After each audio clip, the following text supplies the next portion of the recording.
So Decon wash time now. Change the guns round, so full MTM package, still in use, loving the setup. I've contacted them actually, seeing if we can work together on something special. But yes, Decon wash time. So again, we're going to give it a thorough pre-rinse, and we're going to coat it in the Decon soap. So we'll use that as a snow foam. I mean, the sun's starting to come out now, so we'll have to work quick. So Decon soap time. We're going to then rinse it all off. Most likely put more Decon soap mixed in with a bit of Yum wash in the snow foam cannons, so that will give us even more lubricity, amazing cleaning power. So we're giving the car a chemical bath, and that's just going to set us up for the contact wash and the Decon steps that are going to follow afterwards.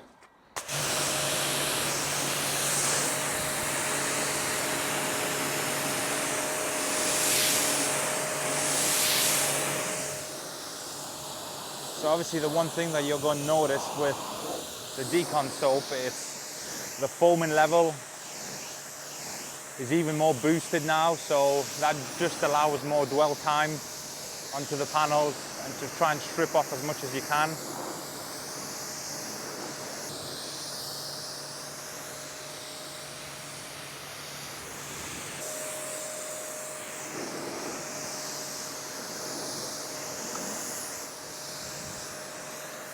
So it's pollen season at the minute, so even on the initial pre-rinse, you can see the black running off when it's coming in contact with the water.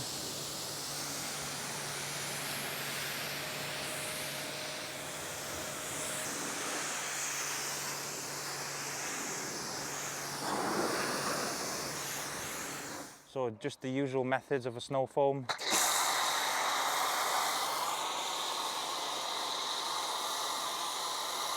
And it goes on so much thicker as well.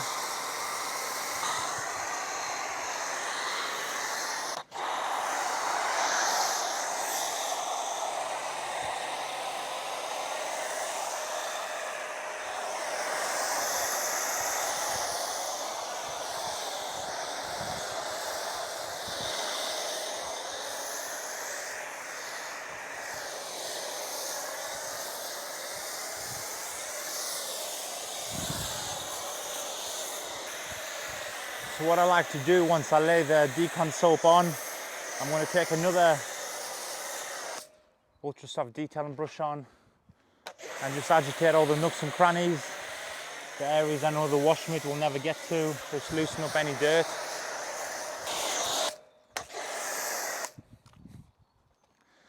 Whew, that's thick, Jesus. So that's an 8:1 dilution ratio. I've probably got about a quarter left. So because we're stripping the car, I'm going to dump the rest into the bucket. Now just give me a bit more bite on the contact wash as well.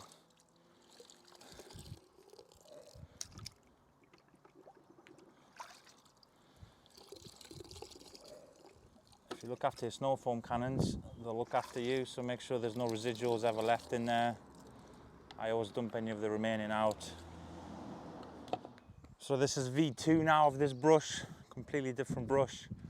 Really nice, really soft. So I'm going to be using this on all the nooks and crannies. So just rinse it out, make it nice and wet. So anywhere where the wash mitt potentially, or the wash pad, can't get to, you're just loosening up anything. Now I'm not pulling up any black, because I do this on a regular basis, but just in case something was to get trapped in there between the windscreen as well. That's a very popular area for flies to commit suicide on.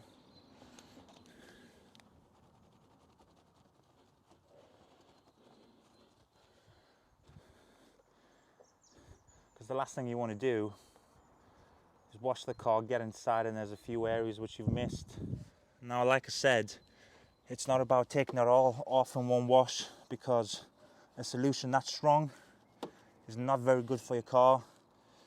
to give it a really aggressive chemical bath, actually it doesn't do well for the clear coat. You can start having displacement and movement of the clear. That's already been proven. So to give it a good clean is acceptable, or a good decon wash. But don't forget, the one true way of removing protection is through polishing. This step is to literally soften up as much as you can prior to this stage. The last thing you want to be doing is just damaging the car inadvertently. Just get into all the tight areas. Now you do not want to let the solution dry on the car, so on this car it's just starting to run off a little bit too quick now, so as soon as we're done here we'll be rinsing it off. So it's just starting to kind of, the trails of the snow foam is just starting to go dry, which is just the right time to start foaming it.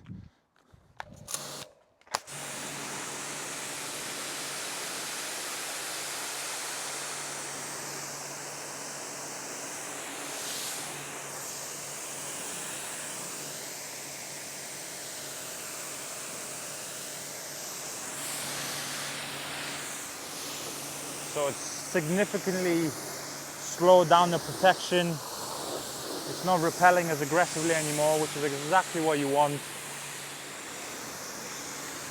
The bonnet's already dead as well, yeah. Very interesting. So it's pooling up water instead of the tight beads that you see usually. It's still sheeting, but you could see the sheeting capabilities are really slow now. Interesting.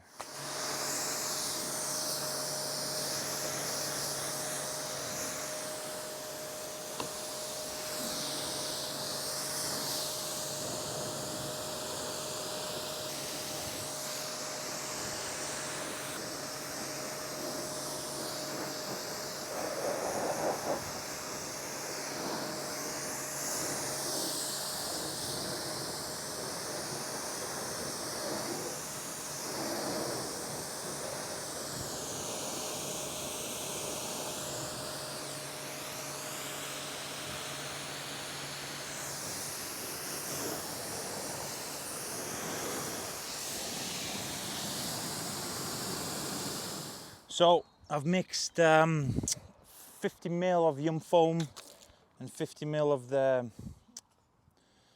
Decon soap in there.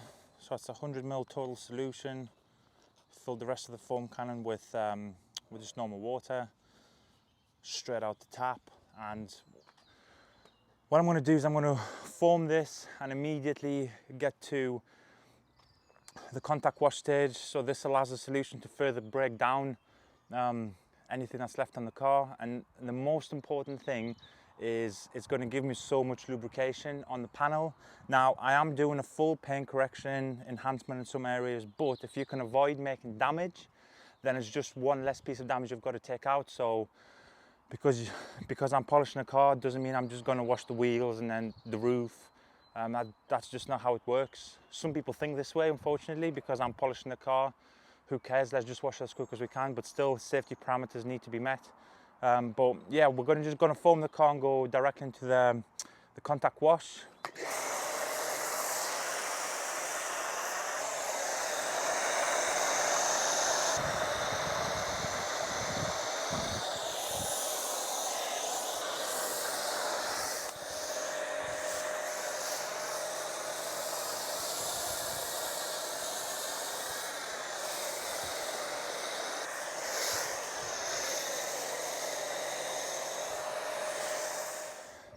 So we're trialing some new branding on this bucket.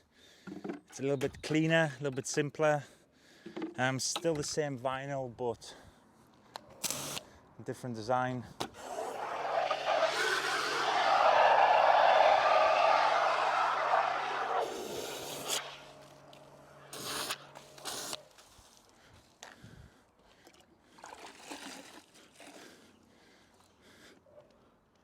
So as you can see, the dwell time, as soon as you add the foam into it, so the Yum foam, the dwell time just increases.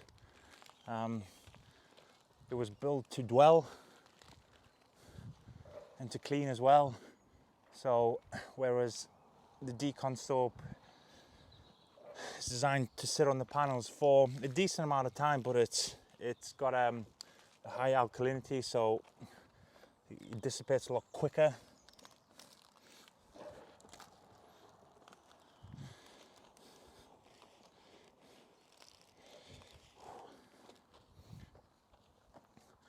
So after this stage, I get a nice thorough rinse. Now the water behavior after this stage will 100% die down even more by probably about 50%.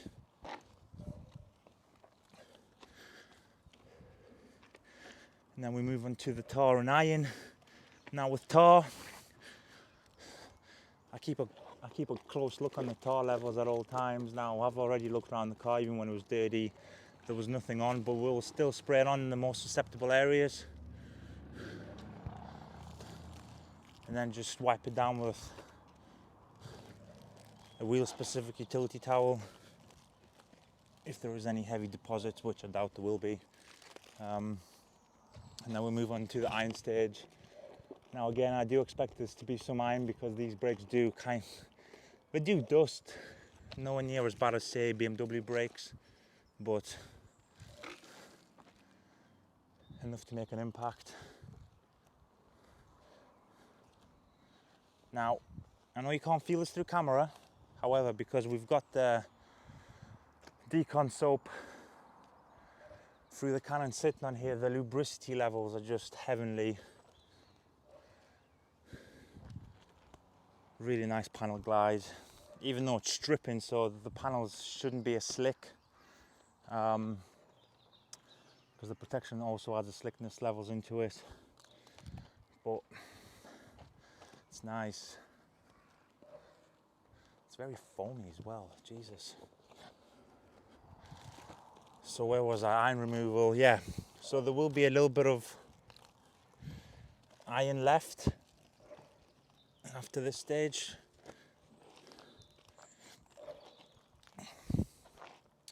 And then obviously another rinse. What I like to do, I'll see on the ambient temperature, but if the heat does start to kind of rise a bit, what I like to do usually is after the last chemical decon, so after the iron stage, obviously you rinse the car down, but I like to give it just a light foam, any product, even if it's just Yum Wash. But Yum Foam usually I put through the cannon and just let it sit for a minute or two, and that just kills any residual chemicals on the panel, because sometimes cold water doesn't get everything off. And you don't want, say, tar remover or iron remover to impede the clay stage and the polishing stage, so I do always usually foam it. It depends how many stages of decon I have done, but in this case, when you're doing the full whack, it's advised to refoam the car real quick. So after we give the car its final rinse off the foam, after the decon stages, we're gonna move it inside, and then we'll leave the car wet actually. So we'll give water another chance to be a lubricant. It's a free lubricant. So we'll keep the car wet inside and we'll go directly into the clean stage. So more than likely Yum detailer with a synthetic clay mitt. So I spoke about this on Instagram Live recently. My preference is the synthetic clays. Now if this car was really bad, like really untouched for many years, I would have most likely used the clay bar, get in between the door handles and under the badges and stuff, but this car's maintained very well, as I keep saying, so the synthetic clay mitt will do. And I know there's only about 3 areas, one of which being the back glass for some weird reason is just a little bit crunchy just in the corner as well, so it's not all over the glass is just here in a weird spot. So maybe it's just sat under the wrong tree branch. So after the car's cleared, we'll obviously wipe it down because the detail spray's on there. And we'll continue on to the most important stage of the polishing process easily is the test spots. So usually I use the bonnet as the test spot area on every car.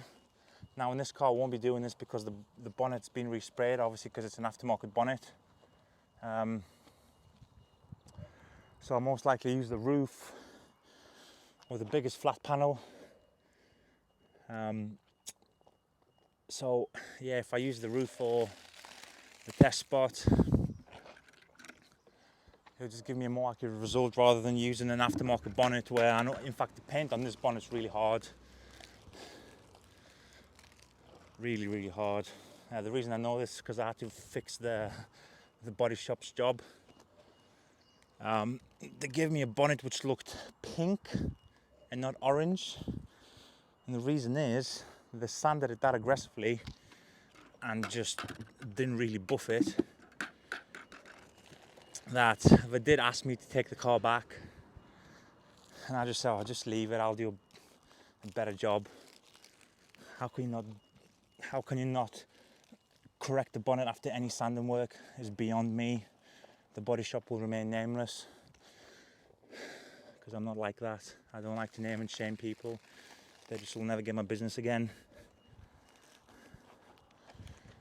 So I did do a spot correction on the bonnet.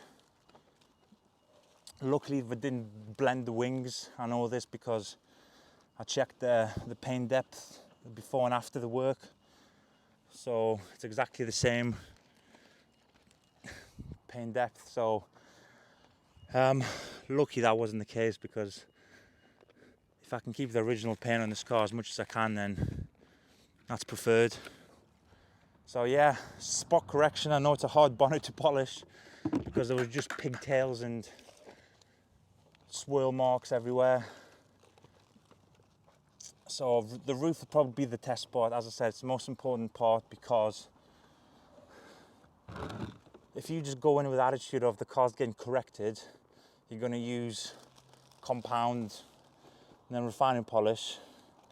It could be in a world of pain, because you never know that, let's say this car could be super soft paint and you can knock out 100% of the marks with a very mild abrasive. So you've just first of all wasted your time, wasted your money on the compound, and also ruined paint. Because don't forget guys, you are permanently removing clear, permanently. So paint preservation is the number one objective here. All right, boom, done. I love this. The grid guard doesn't even come out. Brilliant. Whereas this one, I'll just take it out. Otherwise I'll hit the floor. So final rinse time, we'll have a look. Moving on to the decon stages. Oh yeah, the protection's gone. Completely gone.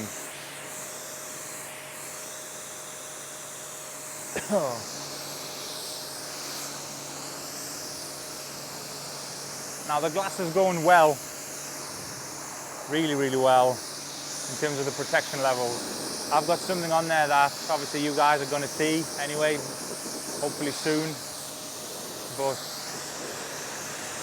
wow. It's unbelievable actually on the glass.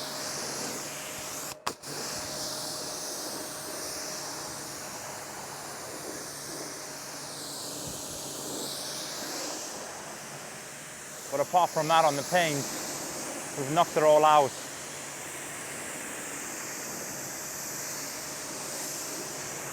What a night and day difference with a secondary foam actually.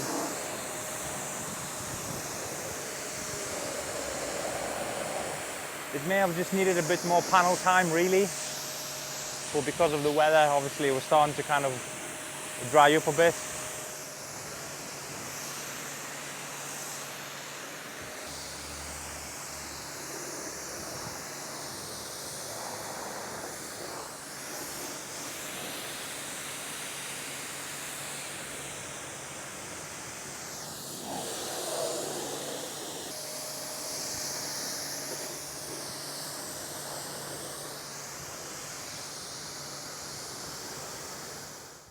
Right, so it's starting to get really warm now. I've got a bit of tar remover and one of my old plush towels. Just having a look. If there's any tar at all, might be a spot or two here and there.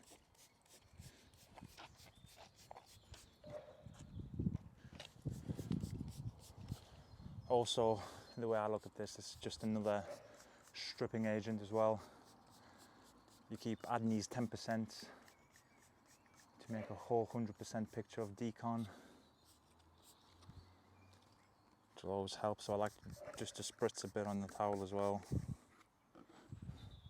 Just work it in.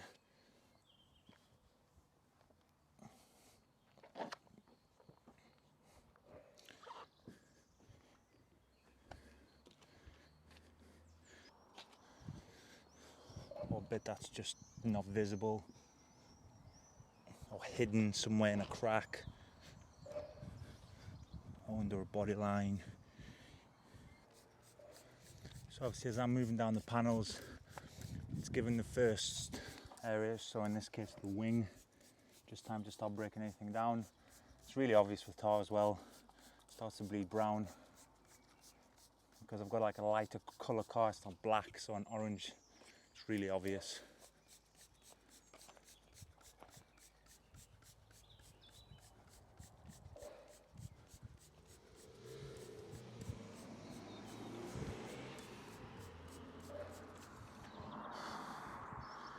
Same MO, a little bit on the towel.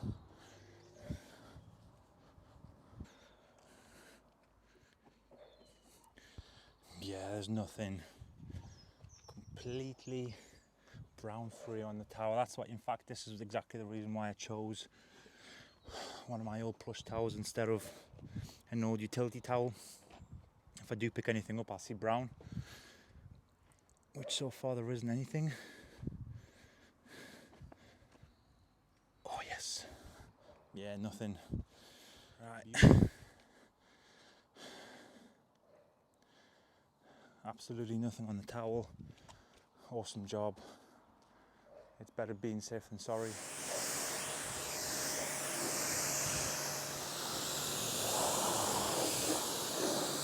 No, for the grant, you told me about the grant, I didn't know. Honestly, no, Yes. what are you doing? No, this one is for you, the biggest one is for Kelly because she did the hardest job. Oh.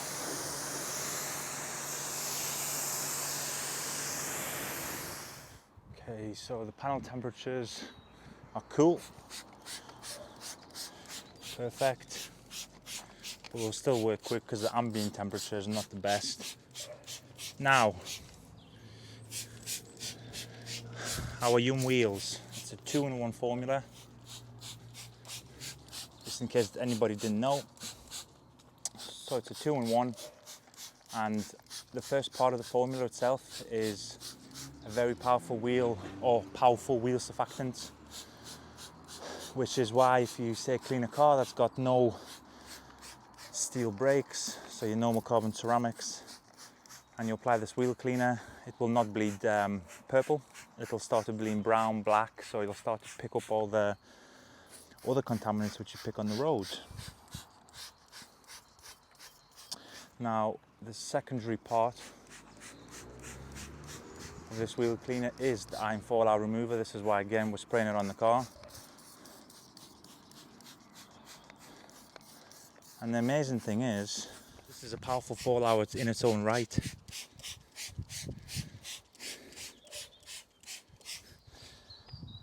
So obviously this step, you will probably see some reaction. I will be very surprised if you don't. Obviously, if this being a performance car, there will be some sort of reaction.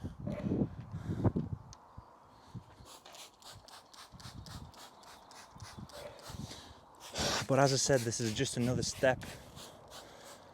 If you're talking about the wheel cleaners in this step alone strips more protection and gets the panel more prepared. And then you've got the fallout agent, which is decontaminating and also stripping. So with this product especially, it's like a 2-in-1 action. Helps you to strip and also the iron removal. This is really vital as well, especially if you've got anything large on the car. Yeah, we're getting reaction. Oh yeah.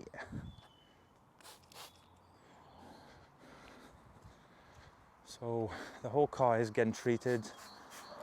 However, I do focus mainly on areas that are susceptible to kind of get the flicked up fallouts or the lower parts in front and behind the wheels. So especially this panel, so the passenger door, passenger wing, I go a little bit heavier on it. Make sure every single inch is covered well. Obviously with the size of these brakes and just in general, the front brakes are the worst.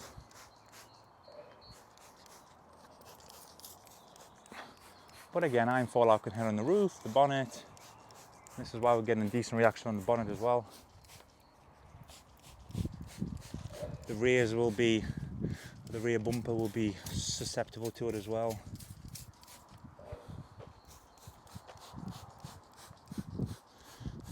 Now, again, you leave this for a couple of minutes, let it do its business. It's starting to pull. So the bonnet again, oh, the wing, nice. It's a little bit there. So you can expect the lower panels are the worst. The wing mirror is quite bad as well. Let's give it a few minutes. Obviously, you don't want to let this kind of chemical dry.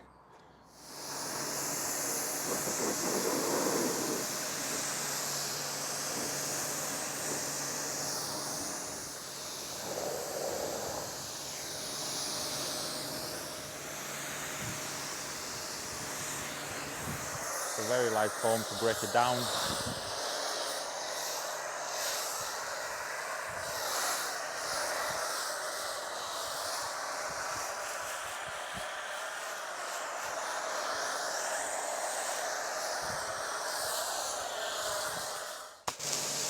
So obviously now I'm going to be really thorough, flush every single arch out, every crack, every crevice, make sure the water runs clean from every hole, every crack.